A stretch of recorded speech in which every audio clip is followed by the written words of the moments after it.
Hello friends, welcome back. I am Vivek Singhal from tradingwithvivek.com। और आज हम बात करने वाले हैं बालकृष्णा इंडस्ट्रीज के बारे में। तो यहाँ जब हम बालकृष्णा इंडस्ट्रीज नाम सुनते हैं तो काफी इन्वेस्टर्स को हो सकता है इस कंपनी के प्रोडक्ट्स का ना पता हो। तो मैं आपको बता देना चाहता हूँ, this is one of the best tyre company in India, and not one of the best company. This is the best tire company in India in terms of everything. यहाँ पर हम चाहे बिजनेस में मोनोपोली की बात करें, और चाहे इसमें फाइनेंशियल्स की बात करें, और चाहे इसके टेक्निकल चार्ट पैटर्न की आज की डेट में बात करें, तो यहाँ पर सारी चीजें फेवर में हैं। और बालकृष्णा इंडस्ट्रीज लिमिटेड का जो टायर का ब्रांड है दैट इज बीकेटी। हम सब लोगों ने इसके बारे में शायद नहीं सुना होगा, काफी लोगों ने नहीं सुना होगा, but those are very old in stock market. Old means old does not mean the age wise old, but having the experience in stock market, उस बात से मैं बात कर रहा हूं। तो यहाँ पर उन लोगों को बीकेटी के बारे में पता है, बीकेटी टायर्स के बारे में पता है, लेकिन जनरल पब्लिक को नहीं पता होता। उसका रीजन है जो बालकृष्णा इंडस्ट्रीज लिमिटेड है, ये कार्स या बाइक के टायर्स नहीं बनाते हैं, ये मोटरसाइकिल के टायर्स नहीं बनाते हैं, ये इंडस्ट्रियल टायर्स बनाते हैं। और जब आप इन टायर्स के साइज भी देखोगे तो आपको पता चलेगा wow, this is having a monopoly. तो यहाँ पर सारी ही चीजें डिस्कस करते हैं, लेकिन डिस्कस करने से पहले वन इंपॉर्टेंट पॉइंट, यहाँ पर इस पर्टिकुलर वीडियो में मेरी कोई भी रिकमेंडेशन नहीं है किसी भी तरह की बाय या सेल करने की। जो भी डिसीजन लेना है आपने अपने हिसाब से लेना है। मेरे हिसाब से तो यहाँ पर सिर्फ सीखना है। क्यों? क्योंकि मैं यूट्यूब पर कभी भी टिप्स देने नहीं आता। मेरा मोटिव सिर्फ आपको अच्छे से सिखाना होता है, इसीलिए मेरी कोई भी वीडियो स्पॉन्सर नहीं होती। मैं कभी क्रिप्टो की बात नहीं करता, मैं कभी किसी पर्टिकुलर ब्रोकर के पास अकाउंट ओपनिंग की बात नहीं करता, मैं रील्स नहीं बनाता, मैं शॉर्ट्स नहीं बनाता। मेरा पर्पस क्या है? अच्छे से कंप्लीट तरीके से देखो, सीखो, सीख कर आगे बढ़ो, जिससे बदले में ब्लेसिंग्स दे सकें आप लोग। और कभी भी ये कहने का मौका ना मिले विवेक भाई आपने कहां फंसा दिया। तो जो भी फंसाने वाली बातें हैं आप ड्यू डिलिजेंस के बाद ही यहां पर परचेज करेंगे। तो यहां आगे बढ़ते हैं। आगे बढ़ते हुए जब मैं आपको बिजनेस की तरफ लेकर चलता हूं, तो सबसे पहले Balkrishna Industries, the market capitalization of this company is 36,000 crore rupees. This is a mid-cap company, and stock PE is 26, which is very comfortable. ROC, return on capital employed, is 23.8%, and ROE is 21.9%. तो जब हम ROC की बात कर रहे हैं 23.8%, तो इस चीज को समझने के लिए एक बार पीयर कंपैरिजन कर लेते हैं कि बाकी कौन सी टायर कंपनी का ROCE इतना है। किसी भी दूसरी कंपनी का ROCE इतना नहीं है। MRF 7, Apollo tyre 6%, 7%, CEAT 6.39%, JK tyre 9.32%, Goodyear 17.98%, TVS 7.37%, लेकिन बालकृष्ण इंडस्ट्रीज का 23.84% है। ऐसा क्यों है? ऐसा सिंपल सा रीजन है, बिकॉज बालकृष्ण इंडस्ट्रीज यहां पर मोनोपोली रखते हैं। इनका कोई भी एज सच कॉम्पिटिटर नहीं है। इंडियन मार्केट से जो इनका बिजनेस है वो बहुत थोड़ा सा है। वर्ल्ड ओवर इनका मार्केट है, और बाहर से यूरोप से इनका 50% से ज्यादा रेवेन्यू आता है। उसके बाद में हम अगर यहां पर सेल्स कुछ नंबर्स देखने लगे, जब हम बाकी टायर कंपनीज के साथ इसको कंपेयर करते हैं, एमआरएफ की सेल्स कितनी है लास्ट क्वार्टर की, एमआरएफ की लास्ट क्वार्टर की सेल्स, लास्ट क्वार्टर की पूरे साल की सेल्स देख लेते हैं, 19,000 करोड़ रुपीस की एमआरएफ की पूरे साल की सेल्स है। अपोलो टायर की भी ऑलमोस्ट इतनी ही है, 21,000 करोड़। और बालकृष्ण इंडस्ट्रीज की एमआरएफ की कंपैरिजन में हाफ से भी कम है, लेकिन जो नेट प्रॉफिट है बालकृष्ण इंडस्ट्रीज का वो 1400 करोड़ रुपीस है, जबकि एमआरएफ और अपोलो टायर का 600 करोड़ है। तो यहां पर बालकृष्ण इंडस्ट्रीज की सेल्स तो हाफ से भी कम है, लेकिन नेट प्रॉफिट यहां पर डबल से भी ज्यादा है। ऐसा होने का क्या रीजन है? ऐसा होने का सिर्फ एक ही रीजन है कि बालकृष्ण इंडस्ट्रीज यहां पर मोनोपोली रखते हैं, और उनकी अपनी प्राइसिंग पावर है। यहां पर उनके अपने ब्रांड की पावर है, क्योंकि दूसरी कोई भी कंपनी उनको कॉम्पीट नहीं कर पाती है। इस बात को समझने के लिए एक बार अगर हम टायर के साइजेस पर देखने लगे कहां यूटिलाइजेशन होता है, तो एग्रीकल्चर को लेकर ये टायर्स बनाते हैं। आप यहां सारी पिक्चर्स में देख सकते हो कि किस तरह के इनके टायर्स हैं। आपको एक भी कार या स्कूटर या बाइक, मोटरसाइकिल नजर नहीं आएंगे, साइकिल्स नजर नहीं आएंगे। ये बिग साइज टायर्स बनाते हैं, और इंडस्ट्रियल टायर्स हैं और ऑफ रोड टायर्स हैं। अगर आप देखोगे तो जो टायर के मैक्सिमम टायर का साइज है, हम अगर एक बार उसकी फोटो देखने लगे बीकेटी टायर्स बिग साइज, तो हमें यहां पर नजर आ जाएगा बीकेटी बिगेस्ट टायर करके। अगर हम सर्च करें और इमेज में जाएं तो आपको टायर के साइज का यहां से पता चल जाता है कि एक पूरा इंसान हाफ तक भी नहीं पहुंच पाता। अगर आप यहां पर देखोगे हाफ तक भी नहीं है, यानी कि ऑलमोस्ट 12 फीट की हाइट है टायर की। और इस फोटो से भी आपको पता चल जाएगा कि किस साइज के टायर्स होते हैं। और अगर हम प्रेजेंटेशन में मैं आपको कुछ चीज दिखाना चाहूं तो आपको वहां से भी पता चलेगा।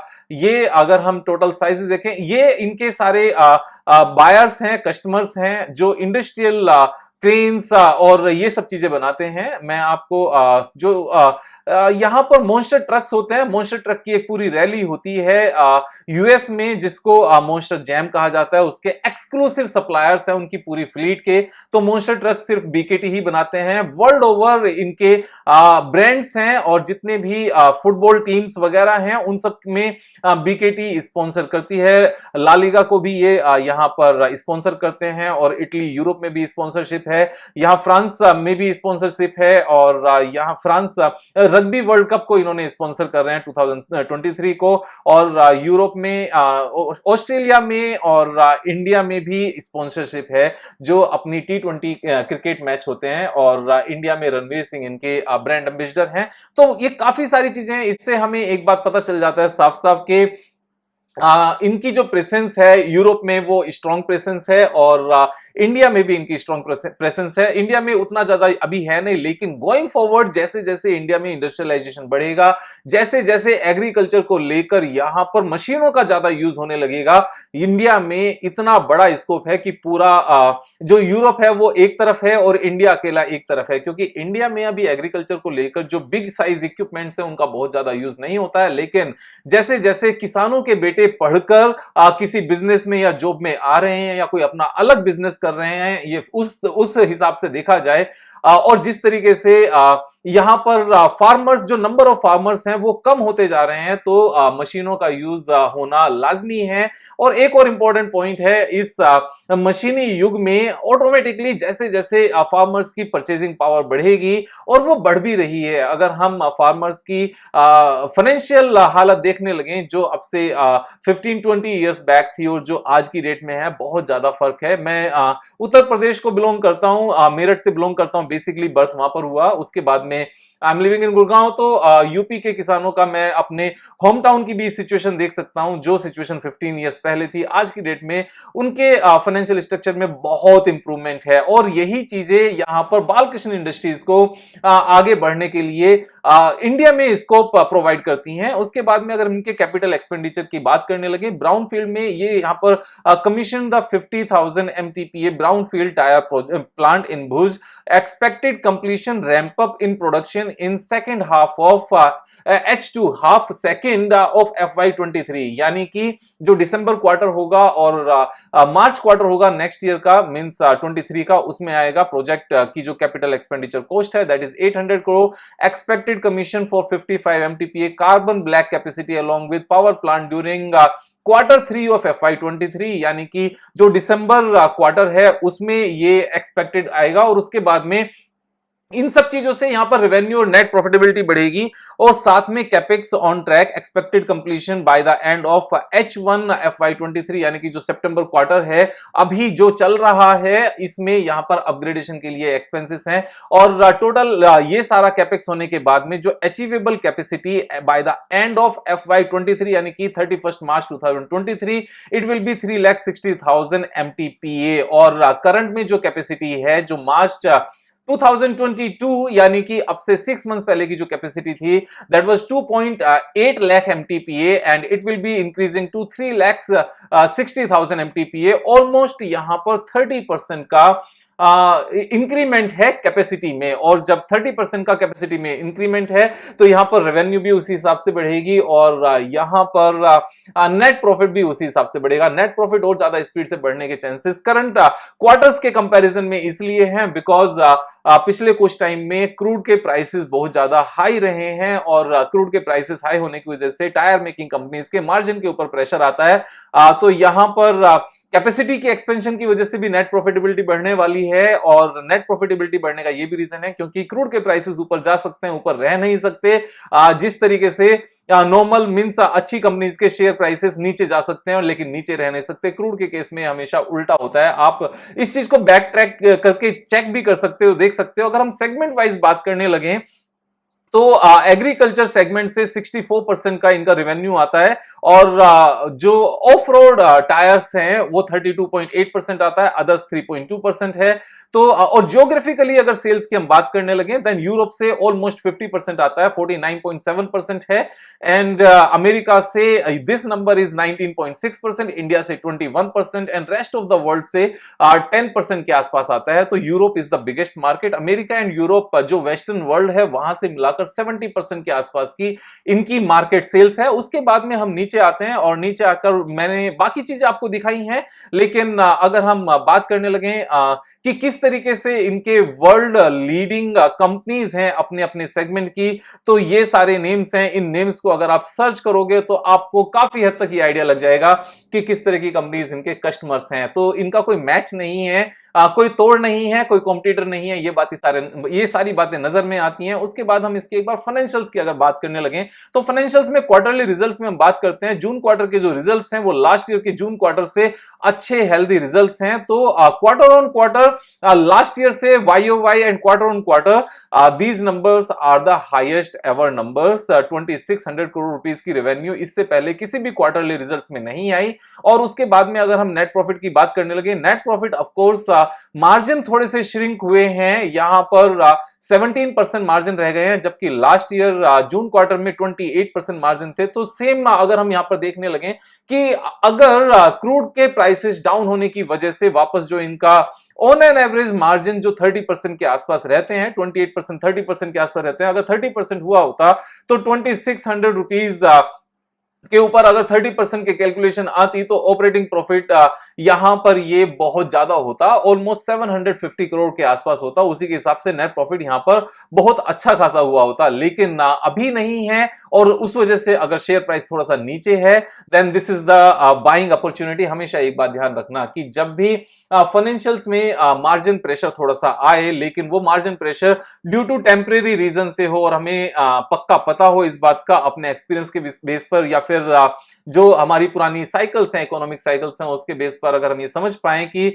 ये मार्जिन जो श्रिंक हुए हैं यहां पर ये टेम्परेरी रीजन से हैं और ये वापस से रिस्टोर हो जाएंगे जो हायर लेवल पर मार्जिन होते थे, तो उसकी वजह से अगर मार्केट प्राइस नीचे आता है, शेयर मार्केट प्राइस नीचे आता है उस पर्टिकुलर कंपनी का, तो ये सिर्फ और सिर्फ बाइंग अपॉर्चुनिटी होती है। इस बात को अगर हम प्रॉफिट एंड लॉस स्टेटमेंट देखने लगे तो हाईएस्ट मींस एवरी ईयर इनके नंबर्स यहां पर इंक्रीज हुए हैं। 2000 करोड़ की रेवेन्यू से 9000 करोड़ की रेवेन्यू तक पहुंचे हैं, एंड 195 करोड़ रुपीस के नेट प्रॉफिट से 1400 करोड़ रुपीस तक के नेट प्रॉफिट पर पहुंचे हैं। 7 टाइम्स यहां पर इनका नेट प्रॉफिट इंक्रीज हुआ है। और यहां अगर हम देखें फिक्स्ड एसेट्स ऑलमोस्ट 6 टाइम्स हुआ है, and this fixed assets means this is increasing continuously. और अगर हम इनके हाईएस्ट एवर नंबर देखने लगे कि मार्च 2021 में कितना था, मार्च 2022 में 1400 करोड़ रुपीस का इनका नेट प्रॉफिट था, तो 4000 करोड़ रुपीस की तब फिक्स्ड एसेट्स थी, जो मैंने आपको कैपिटल एक्सपेंडिचर का इनका प्रेजेंटेशन दिखाया, जिसमें